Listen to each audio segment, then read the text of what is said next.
الحمد للہ وکفا وسلام علی عبادہ الذین اصطفیٰ اما بعد قال رسول اللہ صلی اللہ علیہ وسلم انما الاعمال بالنیات۔ رسول اللہ صلی اللہ علیہ وسلم نے ارشاد فرمایا اعمال کا دار و مدار نیت پر ہے، تو اس لیے انسان کو اپنے ہر عمل میں حسن اخلاص پیدا کرنا چاہیے۔ جو بھی کام کر رہا ہے، چاہے وہ دنیاوی کام ہو یا دینی کام ہو، اس کے اندر اخلاص ہونا چاہیے۔ اگر انسان قاعدہ بغدادی پڑھا رہا ہے اور اگر اس کے اندر اخلاص نہیں ہے، اللہ تبارک و تعالیٰ کی رضا مقصود نہیں ہے، چاہے وہ بخاری کیوں نہ پڑھا رہا ہو، تو اللہ تبارک و تعالیٰ کا ہے وہ عمل بیکار اور حقارت ہے، اس کا کوئی اجر، اس پر کوئی ثواب ملنے والا نہیں ہے۔ لیکن اگر ایک آدمی قاعدہ پڑھاتا ہے اور لیکن اس نیت سے پڑھاتا ہے کہ اللہ مجھ سے راضی ہو جائے، لوگوں کو دین پہنچ جائے، لوگوں کے اندر قرآن کا رواج ہو جائے، قرآن کی تلاوت کا شوق اور ذوق ان کے اندر پیدا ہو جائے، وہ اس نیت سے پڑھا رہا تو انشاءاللہ اس پر اس کو اجر ملے گا۔ بخاری پڑھانے والا اس کی نیت صحیح نہیں ہے، قاعدہ پڑھانے والا اس کی نیت صحیح ہے، تو وہ اس سے درجے میں بڑا ہوا ہے۔ تو اس لیے انسان کو اپنے اندر حسن اخلاق، حسن اخلاص یہ اپنے اندر پیدا کرنا چاہیے۔ اسی لیے ایک دوسری روایت میں نبی کریم صلی اللہ علیہ وسلم نے ارشاد فرمایا کہ اللہ تبارک و تعالیٰ تمہاری صورتوں کو نہیں دیکھتا، لا ينظر الى صورکم ولکن ينظر الى قلوبکم ونیاتکم، کہ اللہ تبارک و تعالیٰ تمہاری نیتوں کو دیکھتا ہے، تمہارے دلوں کو دیکھتا ہے کہ یہ تم کام کس جذبے سے کر رہے ہو، کس اخلاص کے ساتھ یہ کام کر رہے ہو، تو اللہ تمہاری نیتوں کو دیکھتا ہے۔ اس لیے اپنی نیت کو درست کرنا چاہیے۔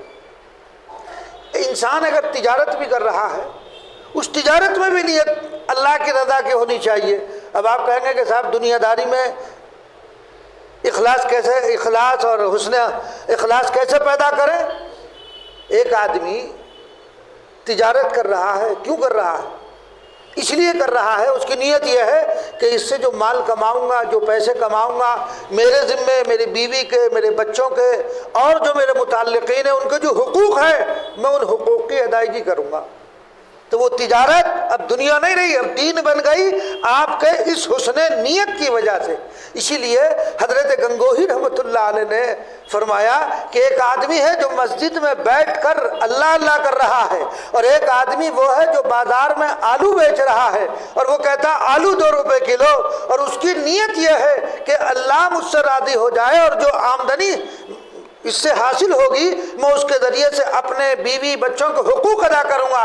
تو حضرت نے فرمایا کہ وہ آدمی جو مسجد میں اللہ اللہ کر رہا ہے اس کا درجہ بڑا ہوا ہے جو بازار میں آلو بیچ رہا ہے اور اس کی نیت یہ ہے کہ مجھ سے جو جن کے حقوق وابستہ ہیں ان کی ادائیگی کروں گا، وہ اس سے بڑھ کر ہے۔ معلوم ہوا کہ حسن نیت کو عمل میں بڑا دخل ہے۔ اگر حسن نیت نہیں ہے تو حسن نیت نہ ہونے کی صورت میں وہ عمل ظاہری اعتبار سے کتنا ہی اچھا کیوں نہ ہو وہ بیکار ہے۔ ذوالنون مصری رحمۃ اللہ علیہ کا مقولہ ہے، انہوں نے فرمایا الناس کلهم هالکون الا العالمون والعالمون کلهم هالکون الا العاملون والعاملون کلهم هالکون الا المخلصون۔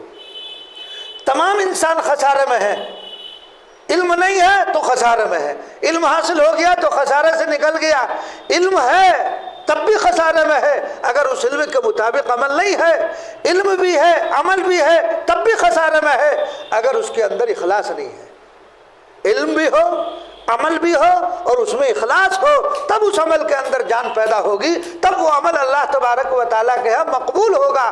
اگر انسان علم تو خوب حاصل کر لیا، اپنے زمانے کا وہ علامہ ہے، لیکن عمل 0/0 ہے، تقریر بہت شاندار کرتا ہے لیکن جو کچھ کہہ رہا ہے وہ اس کی عملی زندگی میں نہیں ہے، تو وہ آدمی خسارے میں ہے۔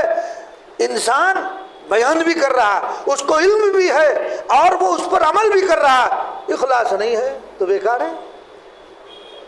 اگر اس عمل میں اخلاص نہیں ہے تو بیکار ہے، اگر اللہ کی رضا اس میں نہیں ہے۔ اس لیے حدیث میں آتا ہے اللہ کے رسول صلی اللہ علیہ وسلم نے ارشاد فرمایا کل قیامت میں ایک عالم کو لایا جائے گا، بلائیں گے اللہ تعالیٰ، اللہ تبارک و تعالیٰ اس سے پوچھیں گے جبکہ سب کچھ جانتے ہیں، فرمائیں گے اے میرے بندے میں نے تجھے علم دیا تھا، تو نے اس علم کا کیا کیا؟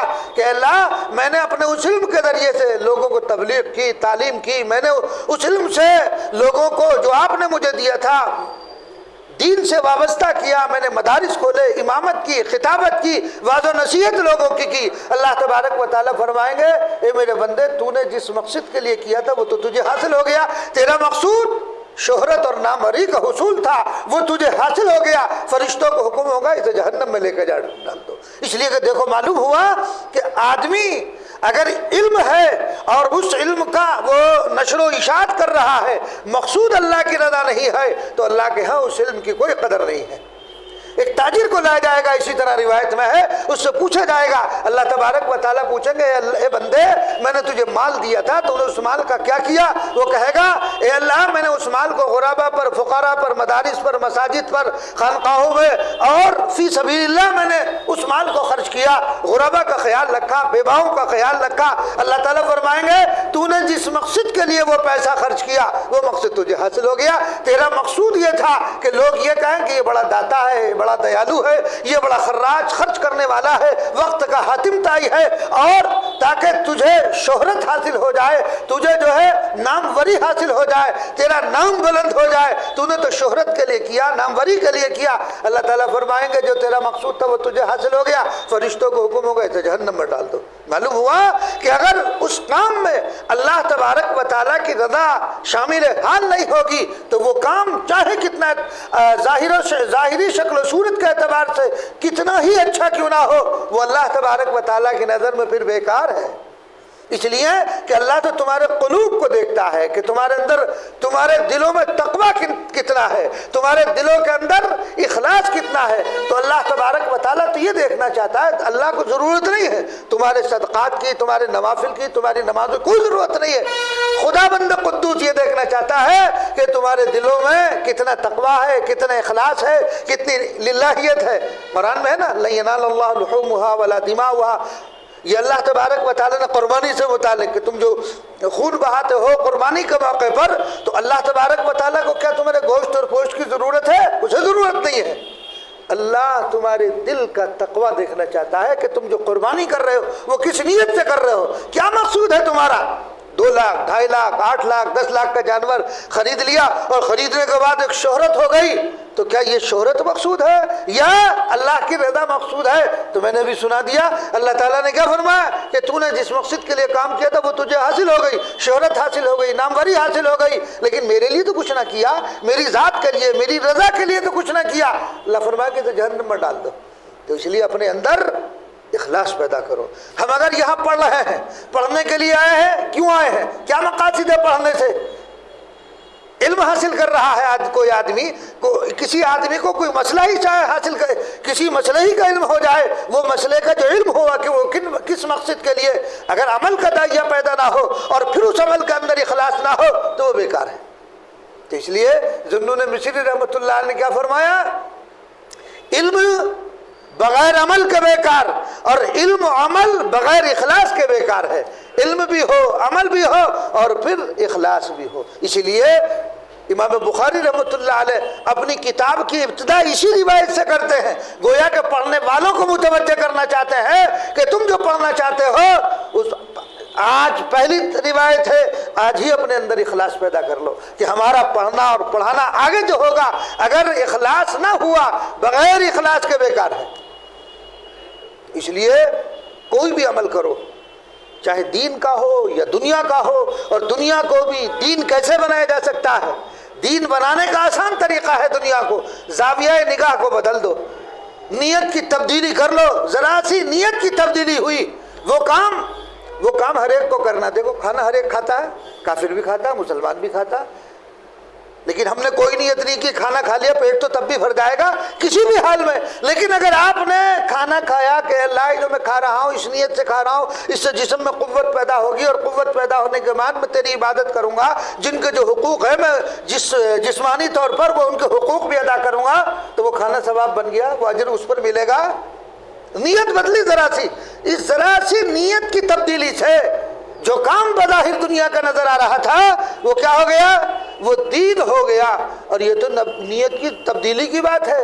بعض مرتبہ لفظی اعتبار سے بھی اگر نقطہ بدل جائے، حرف بدل جائے، حرف تو بہت بری بات ہے، بڑی بات ہے، نقطہ بھی اگر بدل جائے تو مفہوم بدل جاتا ہے. میں دعا لکھتا رہا، وہ دغا کرتا رہا. دیکھو دعا ہے، عین پر زبر لگا دو، نقطہ لگا دو، صرف عین پر اگر نقطہ لگا دیں گے دعا دغا بن گیا. دغا کا معنی دشمنی تو ہے. ایک نقطے نے محرم سے مجرم کر دیا. میں دعا لکھتا رہا، وہ دغا پڑھتا رہا. تو اس لیے اپنے اندر حسن اخلاص پیدا کرو، اپنی نیتوں کو خالص کسی